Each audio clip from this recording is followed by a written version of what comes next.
In June 2026, the high-altitude standoff at the line of actual control reached a critical boiling point as China deployed its freshly upgraded Type 99B main battle tank units directly into the disputed Himalayan frontiers.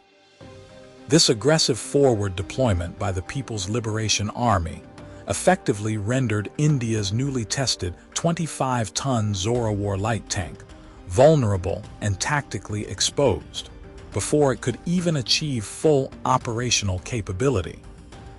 By pushing a heavily armored 55-ton beast into an airspace where traditional armor goes to choke, Beijing has completely shattered New Delhi's high-altitude defense calculations. Leading global defense analysts argue that the sudden arrival of the Type 99B has pushed India's light tank doctrine into an incredibly high-stakes gamble. At an elevation exceeding 4,500 meters, where air density drops by 40% and freezing temperatures cause standard mechanical systems to fail, India risks being left completely defenseless. On paper, their only tactical salvation would be to accelerate their domestic light tank production. But the heavy firepower and new active protection systems of the Chinese Type 99B have already locked down the strategic mountain passes. Why did a massive 55-ton main battle tank, a machine previously deemed entirely useless in thin mountain air, just become India's worst strategic nightmare on the roof of the world? Before we go on, do you think heavy armor can truly conquer the highest battlefields on Earth? Or will logistics ultimately break China's new monster? Subscribe to the channel to track this unfolding superpower escalation. Let us know your thoughts in the comments below, and tell me where you are watching from. To fully understand this high-altitude crisis, one must look at the brutal physics governing the Himalayan theater. At elevations crossing 4,500 meters, the severe lack of atmospheric oxygen strips conventional diesel engines of 20 to 30% of their operational power. For years, this physical limitation penalized heavy armor, forcing the Indian Army to realize that their existing 46-ton T-90 MS Bhishma and massive 68-ton Arjun M. main battle tanks were simply too sluggish and prone to overheating when navigating steep mountain slopes. In response, New Delhi engineered what they believed was a masterstroke by developing the Zorawar light tank. Weighing just 25 tons, the Zorawar was specifically designed to be rapidly airlifted into the theater by C-17 transport aircraft to seize critical high points before heavy opposing forces could respond. However, real-world combat data from global conflicts through early 2026 has exposed a devastating flaw in this doctrine, proving that thin armor in the modern drone era is a recipe for disaster. To maintain its 25-ton weight limit, the Zorawar sacrifices heavy protection, relying on a titanium hull and explosive reactive armor blocks with an estimated thickness of just 80 millimeters.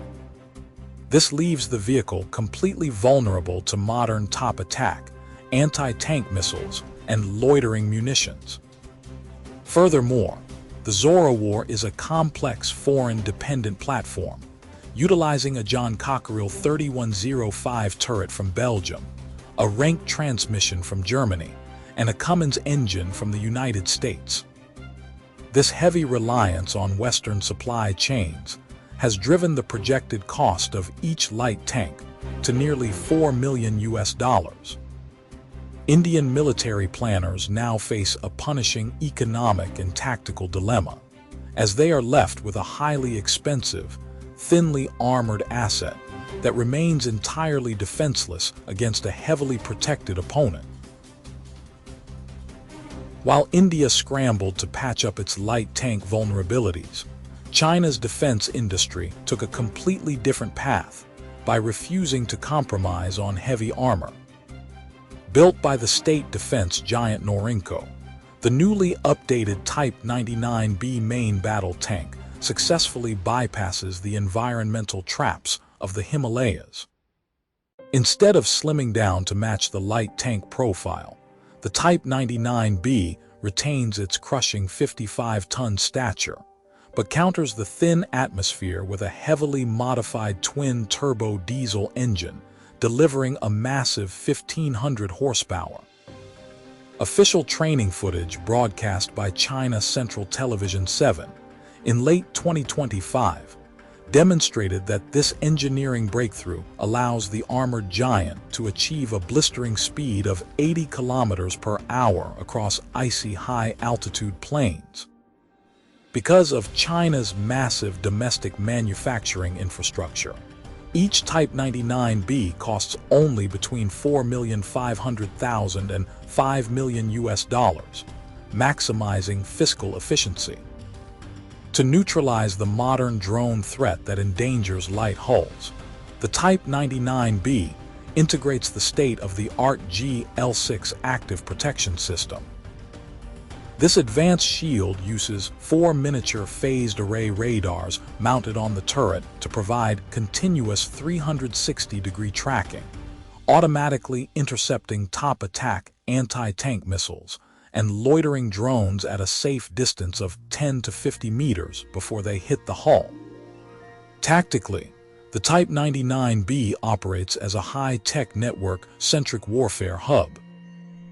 Connected via real-time data links to high-altitude reconnaissance drones, the tank can fire laser-guided anti-tank missiles through its 125mm ZP-T98 smoothbore gun at a distance of 5 kilometers, or digitally direct long-range artillery fire from rear-line PHL-16 rocket systems to destroy opposing assets far beyond visual range. Open-source intelligence reports from mid-2026 indicate that the People's Liberation Army is accelerating the upgrade of its 600 existing older Type 99 hulls to this advanced B standard, threatening to freeze the regional balance of power over the next 12 months. This strategic face-off at the roof of the world ultimately highlights a fundamental clash between two entirely different military philosophies in the modern era. On one side, India relies on an agile, air-deployable doctrine, accepting highly fragile armor protection for the Zorawar light tank in order to achieve rapid strategic placement via transport aircraft. On the other side, China champions a heavy, network-integrated approach, refusing to compromise on survivability and opting instead to overcome harsh physical constraints by pairing the massive 55-ton Type 99B with advanced active protection and high-altitude engine modifications. With New Delhi delaying mass production of the Zorawar until at least 2027, the forward deployment of China's upgraded armored fleet throughout 2026 has created a critical window of tactical dominance along the line of actual control. The overarching lesson from this Himalayan escalation is that in modern high-tech warfare, victory is no longer determined simply by how fast an asset can reach the front lines, but by how effectively that asset can link into a broader digital sensor grid while surviving a saturated drone environment. By matching heavy defensive plates with state-of-the-art electronic shields, Beijing has shifted the geopolitical equation, heavily penalizing any doctrine that relies on lightweight, foreign-dependent hardware. If you were a defense strategist tasked with securing a frozen, mountainous border, would you bet on the rapid deployment of a lightweight, highly mobile force, or the crushing, tech-heavy resilience of an advanced main battle tank like the Type 99B? Let us know your tactical perspective in the comments section below.